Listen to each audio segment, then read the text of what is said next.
Senator Cruz, thank you so much for coming on. I really appreciate it. It's good to be with you. Well, you are one of the very few, if not the only American politician that could also be considered an intellectual, or to at least have an intellect. Which well, in the political world, I'm not sure that's a terribly high bar. But so I want to ask you some big picture questions about things that are actually troubling me. Okay. The election of Donald Trump, whether he's a great president or a terrible president, anything in between, seems to me to bespeak a disconnect between the GOP, the standard establishment GOP, and the people who are supposed to be their voters. Do you agree with that? Undoubtedly. Okay. Look, the American people have been getting more and more frustrated with Washington and with career politicians in both parties, with Democrats and Republicans.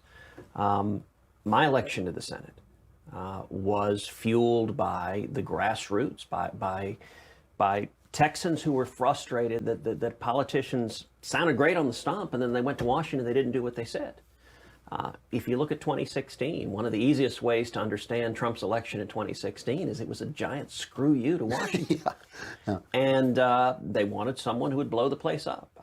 And to be honest, that was a lot of the support behind my campaign in 2016, and that was a lot of the support behind Trump's campaign, was the frustration that both parties, that Washington itself was corrupt. You know, the phrase "the swamp" really does capture what we've got. So specifically, I mean, there are all these people out in the Midwest who are killing themselves with opiates. You know, Barack Obama saying, "Oh, those jobs are never." What specifically was the GOP not seeing? Look, the GOP was listening to the lobbyists and K Street and special interest, and the people that were getting left behind. I think one of the most important divides in this line is the socioeconomic divide. Okay. The 2016 election was decided by working class voters. It was decided by truck drivers and steel workers and waiters and waitresses and cops and firefighters. And frankly, both parties had been ignoring them. Both parties had been responding to Wall Street, responding to big business, responding to lobbyists. You take an issue like immigration.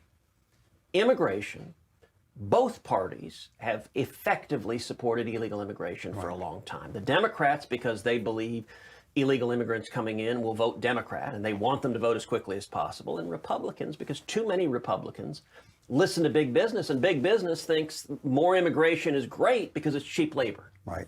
And the working men and women are the ones who get left behind. If you look at the 2016 election, I think it was the working class voters who decided the primary. It's why Trump and I were the last two standing, because both of us, that's who we were responding to. And it's why Trump beat Hillary in the general, because working class voters had been facing economic stagnation for 20 years. We're right now bringing manufacturing jobs back to America for the first time in decades. And that's because we're finally responding. We should be, I believe Republicans should be the party of jobs and the party of working men and women. If we are, that's a path to success. So what do you say to people who say, look, you have free markets, you have a global free market, it's good for everybody. And yes, Steven Pinker said, you know, yes, some of our guys are out of work, but people in Nigeria are getting jobs. And that's, as a citizen of the world, that's a good thing. I'm not a citizen of the world. Nope. But it does seem to me that the opposite answer, which you get from guys that I respect, like Tucker Carlson, is a kind of Ludditism, that no, we can't move forward, we can't automate. How do you square that circle? Listen, I believe in technology and I believe in free trade. I believe in the power of free markets.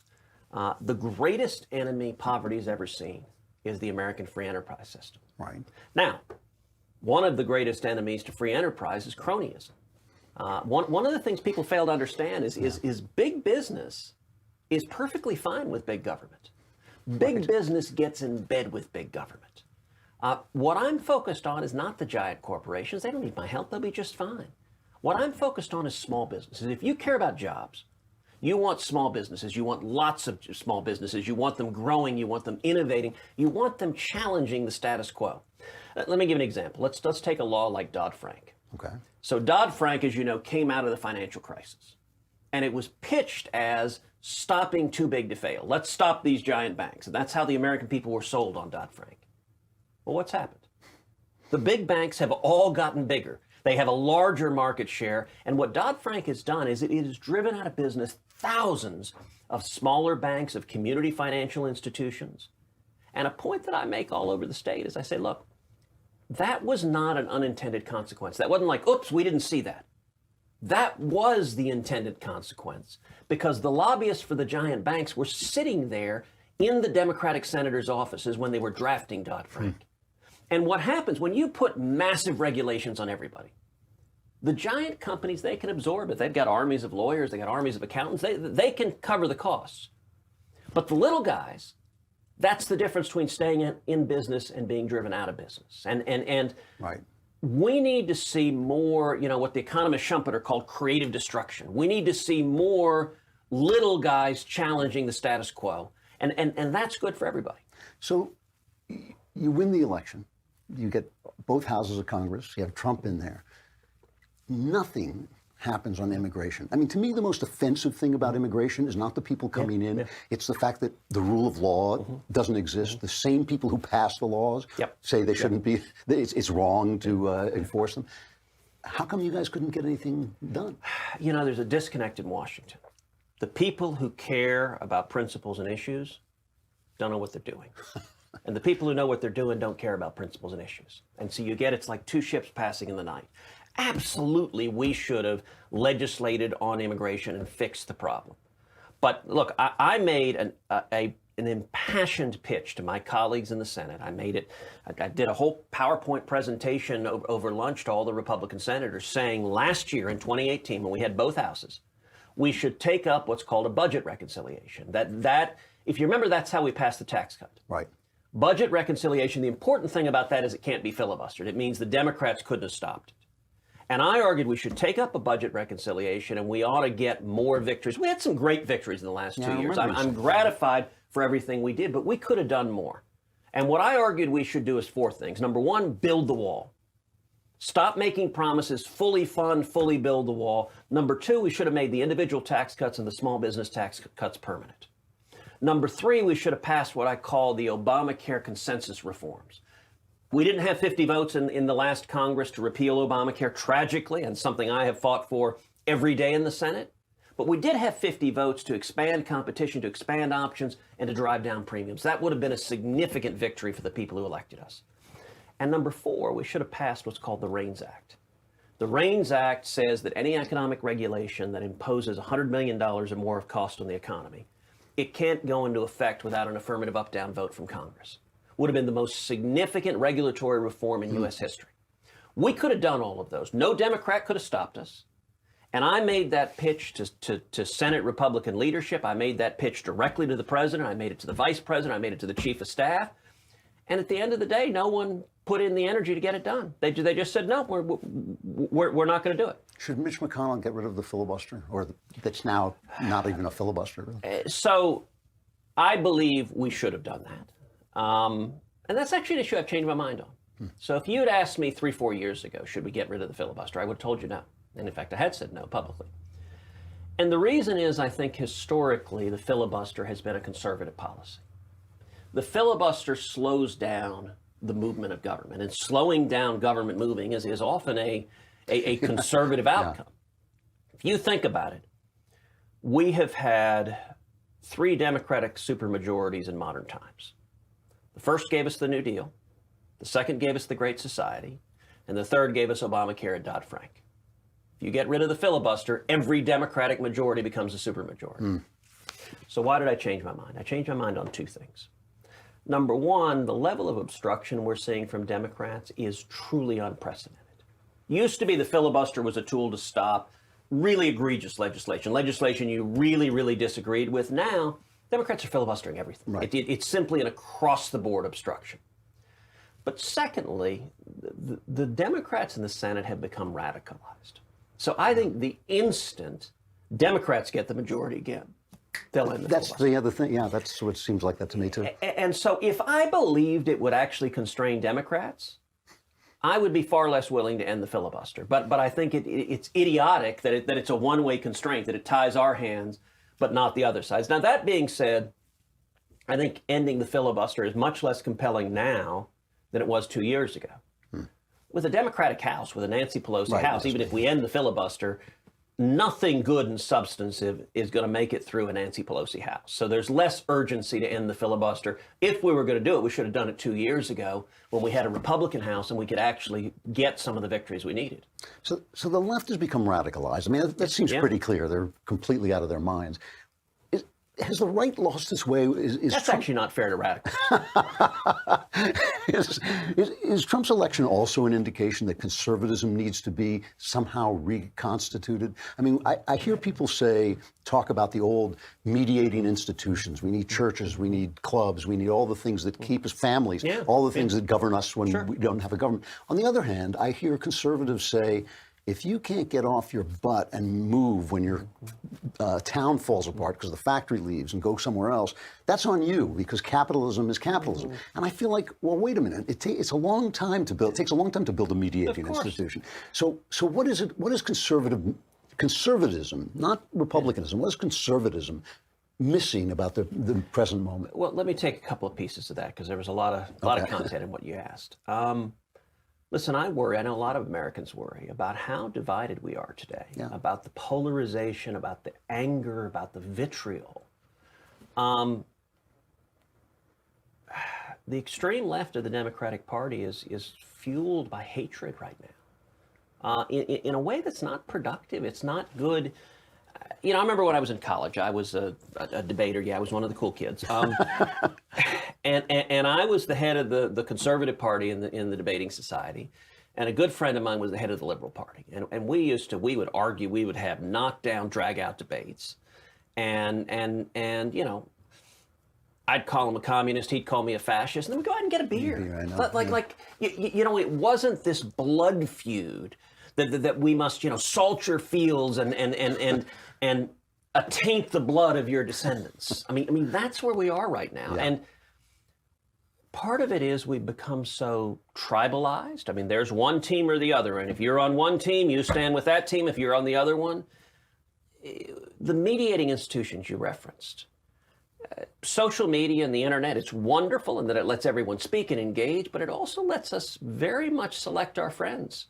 So, you know, the phenomenon of unfriending someone. Okay, you have views different than mine. Nope, you're not my friend. And it used to be that if, you know, you'd go to work, you'd go to church, you'd go to school, and you'd have friends who were Democrats, you'd have friends who were liberals, you might have friends who were communists. And when you know someone, when you laugh with someone, when your kids play together, it's harder to believe they're the devil.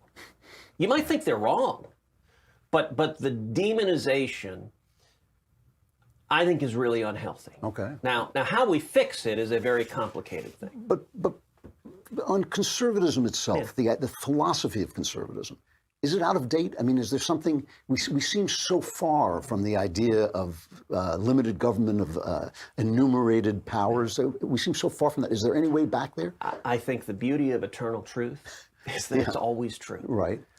Freedom isn't eternal.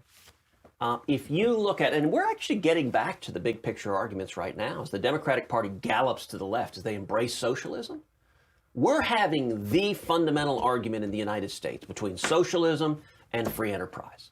And the tension throughout much of history is between liberty and government power.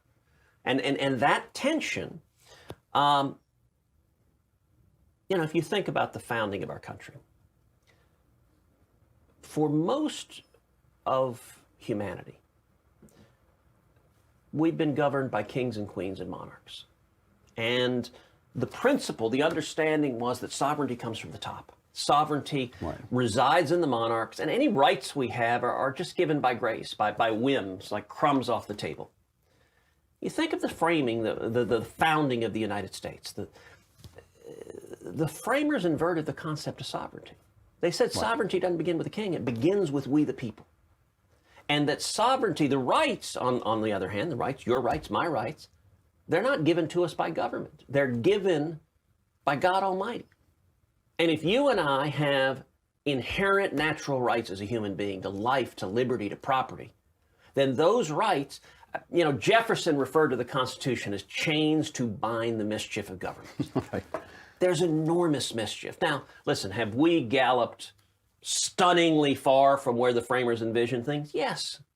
But at the same time, I think we can move back in the direction of limiting government and freeing up individuals. And we've seen, look, the power of government has tended to be a pendulum. And when we move in a direction of freeing up small businesses and entrepreneurs, freeing up individuals, the country does better.